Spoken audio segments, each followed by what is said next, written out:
একসময় পৃথিবীর বুকে এমন এক সাম্রাজ্য ছিল যেখানে বহু যুগ ধরে রাজত্ব করেছিল এক ভয়ঙ্কর শাসক।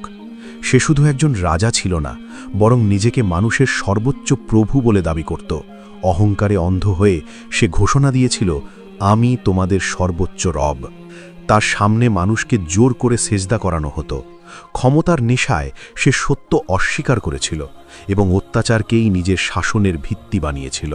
কিন্তু এক রাতে সবকিছু বদলে গেল। একটি স্বপ্ন তার মনে ভয় ঢুকিয়ে দিল। সময়ের সাথে সেই স্বপ্নই বাস্তবে পরিণত হল। যখন মৃত্যু তার সামনে এসে দাঁড়ালো এবং সাগরের ঢেউ তাকে গ্রাস করতে লাগল, তখন সে চিৎকার করে বলল, আমি বিশ্বাস করি, আমাকে ক্ষমা করো হে আল্লাহ। কিন্তু তখন আর সময় ছিল না। তার ক্ষমা প্রার্থনা গ্রহণ করা হলো না। ইতিহাসের বিস্ময়কর ঘটনায় তার দেহ মাটির নিচে গোপন করা হয়নি, বরং মানবজাতির জন্য নিদর্শন হিসেবে সংরক্ষিত হল, যাতে সবাই বুঝতে পারে অহংকারের শেষ পরিণতি কত ভয়াবহ।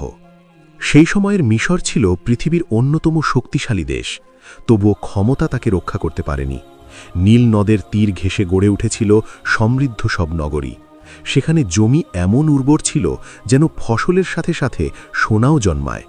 বাজারগুলো ছিল প্রাণচঞ্চল ও সম্পদে ভরা। বিশাল পাথরের প্রাসাদ, আকাশ ছোঁয়া স্থাপনা সবই ছিল তাদের শক্তি ও গর্বের প্রতীক। আর এই ঐশ্বর্য আর অহংকারের কেন্দ্রে ছিল এক নাম, ফিরাউন। তার আদেশই ছিল আইন, আর মানুষকে শুধু মানতেই হতো না, বিশ্বাসও করতে হতো। সে উচ্চস্বরে ঘোষণা দিত, আমি তোমাদের সর্বোচ্চ রব। আমি তোমাদের সর্বোচ্চ প্রভু, আমার শক্তির উপরে আর কোনো শক্তি নেই। তার এই দাবির সামনে পুরো মিশর স্তব্ধ হয়ে যেত। কিন্তু এই জৌলসের আড়ালে ছিল আরেকটি জাতির অন্ধকার গল্প, বনী ইসরাইল। তারা ছিল আলাদা বসতিতে, আলাদা পরিচয়ে। তাদের জীবন ছিল শৃঙ্খলবন্দী। দাসত্বই ছিল তাদের নিয়তি।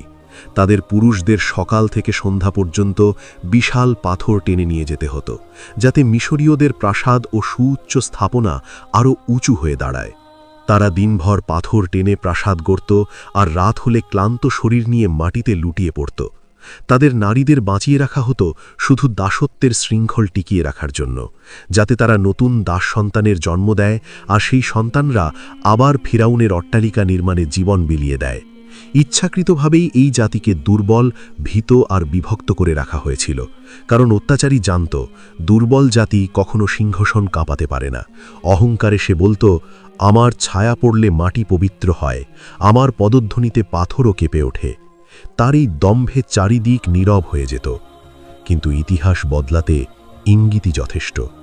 তাফসিরে ইবনে কাসিরের বর্ণনানুযায়ী এক রাতে সে এক ভয়ঙ্কর স্বপ্ন দেখল। সে দেখল বাইতুল মুকাদ্দাসের দিক থেকে এক আগুনের ছিকা ছুটে এসে মিশরের ঘরবাড়ি পুড়িয়ে দিচ্ছে, অথচ বনী ইসরাইলের ঘরগুলো অক্ষত রয়ে গেছে। আতঙ্কে ঘুম ভেঙে গেল তার। জীবনে প্রথমবারের মতো নিজের ক্ষমতাকে ভঙ্গুর মনে হল। সেই রাতেই সে জ্যোতিষী, গণক আর তন্ত্রমন্ত্র জানা লোকদের দরবারে হাজির করল। জানতে চাইল এই স্বপ্নের অর্থ কী। ফিরাউন তাদের সামনে তার স্বপ্নের কথা তুলে ধরল। জ্যোতিষী আর গণকরা নিজেদের কুফুরি ব্যাখ্যা ও হিসেব নিকেশ শেষে বলল, বনী ইসরাইলের ঘরে এক পুত্র শিশুর জন্ম হবে, আর সেই শিশুই আপনার সিংহাসনের পতনের কারণ হবে। এই কথা যেন বজ্রপাতের মতো আঘাত করল তার অহংকারী হৃদয়ে। ক্ষমতার পাহাড়ের চূড়ায় দাঁড়িয়ে থাকা মানুষটির ভেতরে প্রথমবার ভয় ঢুকে পড়ল। আর যখন ভয় হৃদয়ে জায়গা নেয়, তখন বিবেক বিদায় নেয়। বিবেক সরে গেলে জন্ম নেয় জুলুম। সে ভাবল, বিপদ আসার আগেই শিকড় কেটে ফেলতে হবে। যদি শত্রু জন্ম নেয় বনী ইসরাইলের ঘরে, তবে তাদের মধ্য থেকে কোনো পুত্র সন্তানই বেঁচে থাকতে পারবে না। তারপর সে ইতিহাসের এক নির্মমতম আদেশ জারি করল, এমন আদেশ যা মানা ছিল বাধ্যতামূলক, আর অমান্য করলে শাস্তি ছিল মৃত্যু। ফিরাউনের ঘোষণা ছিল রক্তাক্ত ও নিষ্ঠুর। সম্ভাব্য বিপদকে জন্ম নেবার আগেই শেষ করে দিতে হবে, আর সেই সিদ্ধান্তের লক্ষ্য ছিল বনী ইসরাইলের নবজাতক পুত্ররা। বনী ইসরাইলের ঘরে যেন ভবিষ্যতের কোনো হুমকি মাথা তুলে দাঁড়াতে না পারে, এই ছিল তার উদ্দেশ্য। আদেশ জারির পর শুরু হলো নগর থেকে নগরে নির্মম অভিযান। মায়েদের কোল খালি করা হলো। সদ্য জন্ম নেওয়া শিশুদের মায়ের বুক থেকে ছিনিয়ে নিয়ে হত্যা করা হলো নির্দয়ভাবে। হাজার হাজার নিষ্পাপ প্রাণ ঝরে পড়ল অন্যায়ের ছুরির নিচে। চারিদিক শুধু আর্তনাদ, আমার সন্তান, আমার সন্তানকে ফিরিয়ে দাও। কিন্তু উত্তর আসত ঠান্ডা কণ্ঠে, তোমার সন্তান আর ফিরবে না। এই অন্ধকার রক্তাক্ত সময়েই জন্ম নিলেন মুসা আলাইহিস সালাম। তার মা প্রতিটি মুহূর্ত আতঙ্কে দিন কাটাতেন, কখন সৈন্যরা দরজা ভেঙে ঢুকে তার শিশুকে ছিনিয়ে নেয়। ঠিক সেই ভয়ের মাঝেই আল্লাহর পক্ষ থেকে তার অন্তরে নাজিল হল সান্ত্বনার বাণী, শিশুকে দুধ পান করাও, আর যখন প্রকৃত ভয় অনুভব করবে তখন তাকে নদীতে ভাসিয়ে দাও। ভয় করো না, আমি তাকে তোমার কাছেই ফিরিয়ে দেব এবং তাকে মহান দায়িত্বে অধিষ্ঠিত করব। একজন মায়ের জন্য নিজের সন্তানকে নদীর স্রোতে ভাসিয়ে দেওয়া কতটা কঠিন তা ভাষায় প্রকাশ করা যায় না। তবুও বিশ্বাস ভয়কে পরাজিত করল, আর ইতিহাস নতুন অধ্যায়ের দিকে এগিয়ে গেল। আসমানি নির্দেশ শোনার পর নিজের নবজাতক সন্তানকে নদীর স্রোতে ভাসিয়ে দেওয়া একজন মায়ের জন্য এর চেয়ে কঠিন পরীক্ষার কি হতে পারে? তবুও ঈমান তাকে শক্ত করল। মুসা আলাইহিস সালামের মা নীরবে একটি ছোট্ট ভাসমান বাক্স প্রস্তুত করলেন। বুকের ভিতর ঝড় লুকিয়ে রেখে সন্তানের কপালে চুম্বন দিলেন, তারপর আল্লাহর ওপর ভরসা করে তাকে নীল নদের জলে সঁপে দিলেন। নদীর ঢেউ ধীরে ধীরে সেই বাক্সটিকে দূরে নিয়ে যাচ্ছিল, আর মায়ের বুক শূন্য হয়ে যাচ্ছিল। এদিকে ছোট বোনটি তীর ধরে দৌড়াতে দৌড়াতে নজর রাখছে ভাইকে বহন করা সিন্দুকটি কোথায় গিয়ে থামে। অবশেষে আল্লাহর কুদরতে সেই বাক্স গিয়ে থামল ঠিক সেই প্রাসাদের ঘাটে যেখানে তার মৃত্যুর আদেশ জারি হয়েছিল। সৈন্যরা বাক্সটি তুলে আনল, খবর পৌঁছল প্রাসাদে। ফিরাউনের স্ত্রী আসিয়া সেটি খুলতে বললেন। ঢাকনা খোলা মাত্র এক নিষ্পাপ শিশুর মুখচ্ছবি তার চোখে পড়ল। সেই মায়াবী দৃষ্টি তার হৃদয় গলিয়ে দিল। তিনি সাথে সাথে বললেন, ওকে হত্যা করো না, এ শিশুটি আমার চোখের শীতলতা হবে, আমি তাকে নিজের সন্তানের মতো লালন করব। এভাবেই যে শিশুকে হত্যা করার জন্য আদেশ দেওয়া হয়েছিল সেই বড় হতে শুরু করল অত্যাচারীর প্রাসাদের ভেতরেই। আল্লাহর পরিকল্পনা নীরবে কাজ করছিল। হযরত আসিয়া শিশুটিকে নিয়ে সরাসরি ফিরাউনের দরবারে হাজির হলেন। ফিরাউন বুঝতে পারছিল এই নবজাতক বনি ইসরাইলেরই সন্তান, কারণ সেই জাতির প্রত্যেক পুত্র শিশুকে হত্যা করার নির্দিষ্ট তারই দেওয়া। তবুও শিশুটির মুখের দিকে তাকিয়ে সে অবহেলার সুরে বলল, একটা ছোট্ট শিশু আমার কী বা ক্ষতি করতে পারবে? অজান্তেই সেখান থেকেই শুরু হয়ে গেল তার পতনের সূচনা। এদিকে মুসা আলাইহিস সালাম অন্য কোনো নারীর দুধ গ্রহণ করছিলেন না। শিশুটিকে বাঁচিয়ে রাখতে দুধ মায়ের প্রয়োজন দেখা দিল। ঠিক সেই সময় তার বোন বুদ্ধিমত্তার সাথে এগিয়ে এসে বলল, আমি এমন একজন নারীর সন্ধান জানি যিনি এই শিশুকে স্নেহ ভরে লালন পালন করতে পারবেন। প্রস্তাব গ্রহণ করা হলো, আর আল্লাহর অদৃশ্য পরিকল্পনা পূর্ণতা পেল। যে মা কাঁদতে কাঁদতে সন্তানকে নদীতে ভাসিয়ে দিয়েছিলেন তাকেই আবার ডেকে আনা হলো নিজের সন্তানের দুধ মা হিসেবে। এভাবেই আল্লাহ তার ওয়াদা পূর্ণ করলেন। ভয়কে বদলে দিলেন নিরাপত্তায়, বিচ্ছেদকে বদলে দিলেন মিলনে।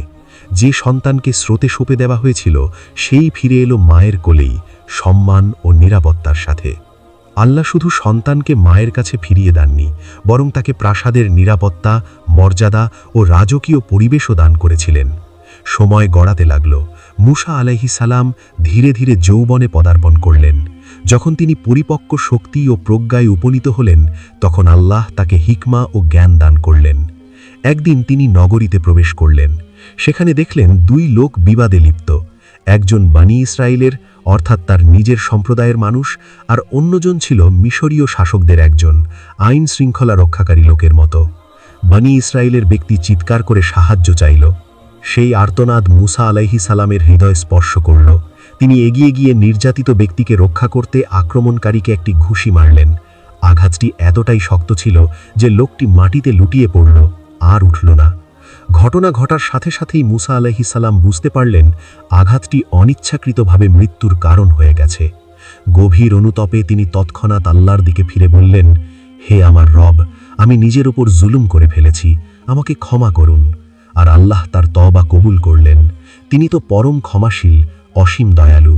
আল্লাহ তার তওবা কবুল করলেন, কিন্তু মিশরের শাসন তাকে ছাড় দিল না। মুহূর্তেই খবর দাবানলের মতো ছড়িয়ে পড়ল। ফিরাউন, যে আগে থেকেই তাকে সন্দেহের চোখে দেখত, এবার নিশ্চিত হল বনি ইসরায়েলকে রক্ষা করতে গিয়ে যে মিশরীয় নিহত হয়েছে সেই মুসাই হয়তো সেই ব্যক্তি যার ব্যাপারে ভবিষ্যৎবাণী করা হয়েছিল। সঙ্গে সঙ্গে আদেশ জারি হলো, মুসাকে গ্রেফতার করতে হবে। এমন সময় শহরের প্রান্ত থেকে এক শুভাকাঙ্ক্ষী ব্যক্তি দৌড়ে এসে সতর্ক করল, হে মুসা, নেতারা তোমাকে হত্যা করার পরিকল্পনা করেছে, এখনই এখান থেকে বেরিয়ে যাও। মুসা আলাইহিসসালাম আর দেরি করলেন না, পেছনে ফিরে তাকালেন না। প্রাসাদের আরাম আয়েশ, পরিচিত শহর সব কিছু ফেলে রেখে তিনি অজানা মরুভূমির পথে পা বাড়ালেন। সঙ্গে ছিল না কোনো সম্পদ, না কোনো বাহন, ছিল শুধু আল্লাহর ওপর অটুট ভরসা। তিনি ভীত ও সতর্ক অবস্থায় নগরী ত্যাগ করলেন। দোয়া করতে করতে বললেন, হে আমার রব, আমাকে জালিমদের হাত থেকে রক্ষা করুন এবং আপনার নিরাপত্তার ছায়ায় আশ্রয় দিন। দীর্ঘ পথ পেরিয়ে অবশেষে তিনি মাদিয়ানে পৌঁছালেন। শহরের বাইরে একটি কূপের পাশে দেখলেন অনেক পুরুষ তাদের পশুদের পানি পান করাচ্ছে, আর একটু দূরে দুই তরুণী কিছু ছাগল নিয়ে অপেক্ষা করছে, চুপচাপ দাঁড়িয়ে। মুসা আলাইহিসসালাম এগিয়ে গিয়ে জিজ্ঞেস করলেন, আপনারা পশুগুলোকে পানি দিচ্ছেন না কেন? তারা উত্তর দিল, পুরুষরা সরে না যাওয়া পর্যন্ত আমরা এগোই না, আমাদের পিতা খুব বৃদ্ধ, তাই আমরাই এ কাজ করি। এ কথা শুনে মুসা নিজেই কূপের কাছে গেলেন। শক্ত হাতে পাথর সরিয়ে তাদের পশুগুলোকে পানি পান করালেন। কাজ শেষ করে তিনি দূরে এক গাছের ছায়ায় বসে বিনম্র কণ্ঠে প্রার্থনা করলেন, হে আমার রব, আপনি যে কল্যাণী আমার দিকে পাঠান, আমি তারই মুখাপেক্ষী। অল্প সময়ের মধ্যেই সেই দুই তরুণীর একজন লাজুক ভঙ্গিতে তার দিকে এগিয়ে এলো। কিছুক্ষণ পর দুই তরুণীর একজন লজ্জাশীলা ভঙ্গিতে এসে বলল, আমাদের পিতা আপনাকে ডাকছেন, আপনি যে উপকার করেছেন তার প্রতিদান দিতে চান। মুসা আলাইহিসসালাম তার সঙ্গে গিয়ে সেই সম্মানিত বৃদ্ধের সামনে উপস্থিত হলেন। তিনি ছিলেন আল্লাহর নবী শুআইব আলাইহিসসালাম। মুসা আলাইহিসসালাম নিজের জীবনের পুরো ঘটনা খুলে বললেন।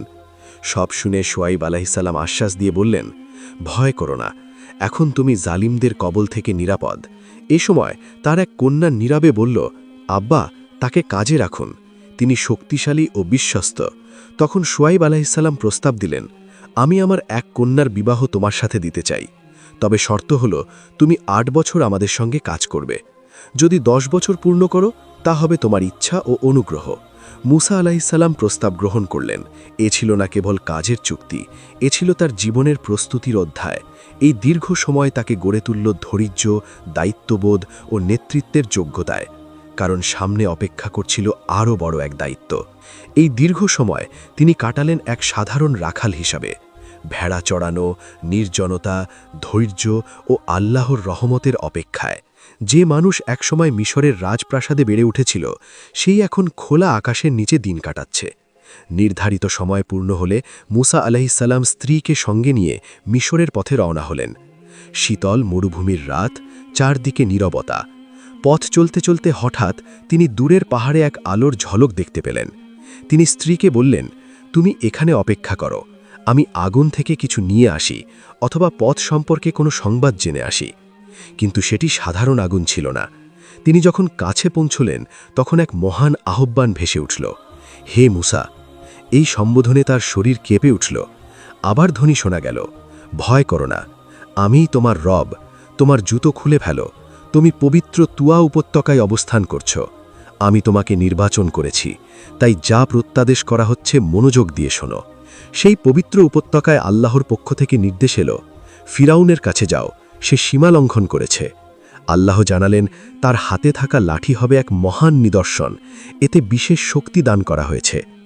মুসা আলাইহিসসালাম লাঠিটি মাটিতে রাখতেই তা বিশাল এক সাপে পরিণত হল, যেন জীবন্ত ভয়ঙ্কর। দৃশ্য দেখে তিনি স্বাভাবিকভাবেই পিছিয়ে গেলেন। তখন আল্লাহ বললেন, ভয় করো না, একে ধরো।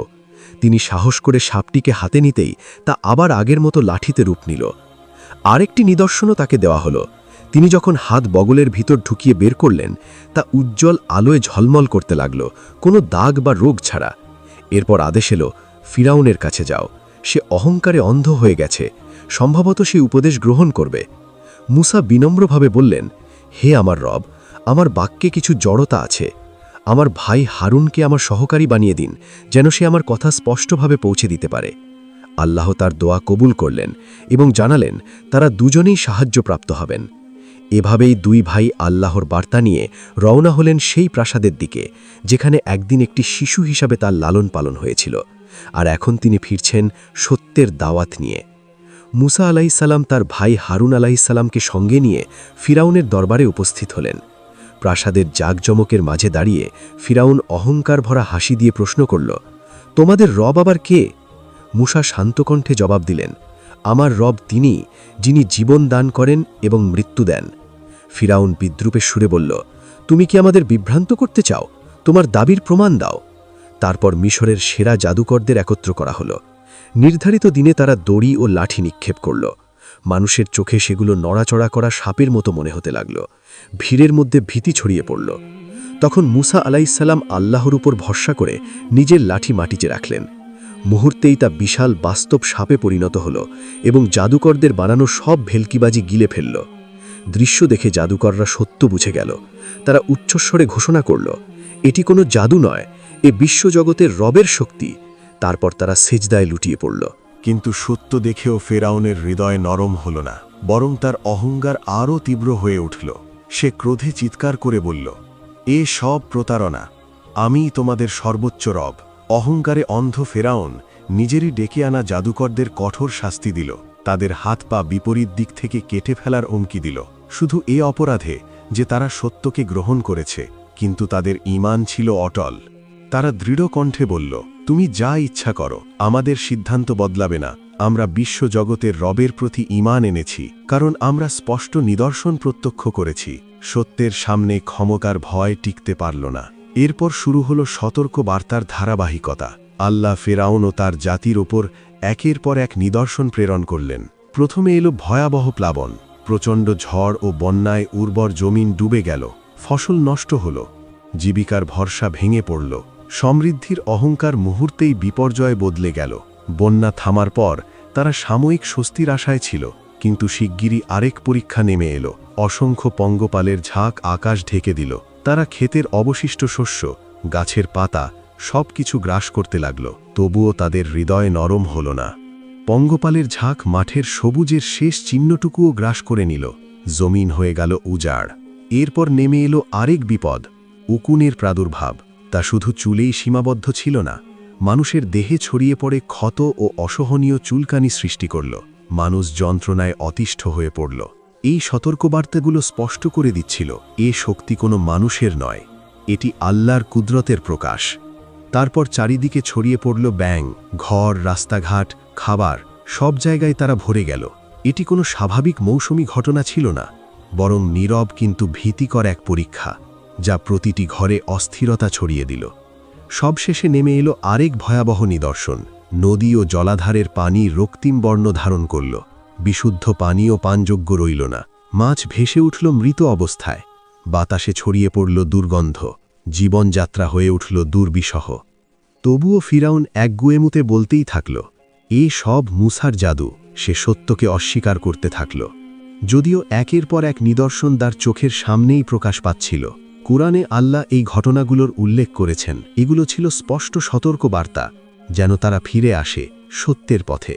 কিন্তু অহংকার তাদের অন্তরকে আরও কঠিন করে দিল। এই ঘটনাগুলো শুধু শাস্তি ছিল না, এর মাঝে ছিল মুসা আলাইহিসসালামের স্পষ্ট মুজিজাও। একের পর এক বিপর্যয়ে যখন ফেরাউনের জাতি দুর্বল হয়ে পড়েছে, ঠিক তখনই এক রাতে আল্লাহর নির্দেশ এলো, তুমি আমার বান্দাদের নিয়ে রাত্রিবেলায় বেরিয়ে পড়ো। মুসা আলাইহিসসালাম নীরবে নিজের জাতিকে প্রস্তুত করলেন। তারা প্রয়োজনীয় জিনিসপত্র গুছিয়ে নিল। দীর্ঘ দাসত্বের শৃঙ্খল ভেঙে অন্ধকার রাতেই যাত্রা শুরু করল। তাদের হাতে ছিল না কোনো শক্তিশালী অস্ত্র, না কোনো বাহিনী, ছিল শুধু আল্লাহর সাহায্যের প্রতি অবিচল বিশ্বাস। ভোর হতেই ফেরাউন খবর পেল, বনি ইসরাইল শহর ছেড়ে চলে গেছে।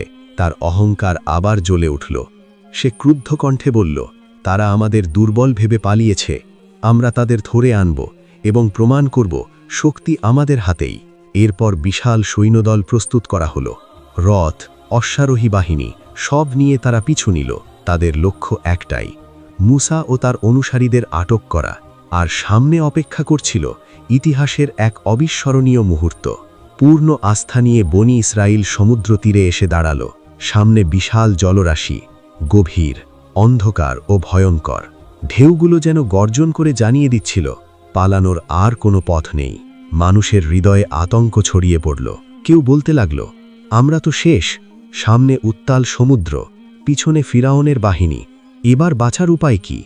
কিন্তু মুসা আলাইহিসসালাম দৃঢ় কণ্ঠে বললেন, না, কখনোই না। আমার রব আমার সঙ্গে আছেন, তিনি অবশ্যই আমাদের জন্য পথ খুলে দেবেন। ঠিক তখনই আল্লাহর নির্দেশ এলো, হে মুসা, তুমি তোমার লাঠি সমুদ্রে আঘাত করো। মুসা আলাইহিসসালাম বিন্দুমাত্র দ্বিধা না করে আদেশ পালন করলেন। তার লাঠির আঘাতে সমুদ্রের পানি হঠাৎ করেই বিভক্ত হয়ে গেল। বিশাল জলরাশি দুই পাশে প্রাচীরের মতো উঠে দাঁড়াল, আর মাঝখানে তৈরি হল শুকনো নিরাপদ এক পথ, যেন সাগরের বুক চিরে তৈরি হয়েছে মুক্তির রাস্তা। আর মুহূর্তের মধ্যেই দুই পাশে দাঁড়িয়ে থাকা পানির প্রাচীর কেঁপে উঠল। আল্লাহর হুকুমে সমুদ্র আবার মিলিত হতে শুরু করল। যে পথ কিছুক্ষণ আগে শুকনো ও নিরাপদ ছিল, তা পরিণত হল উত্তাল ঢেউয়ের গর্জনে ভরা মৃত্যুর ফাঁদে।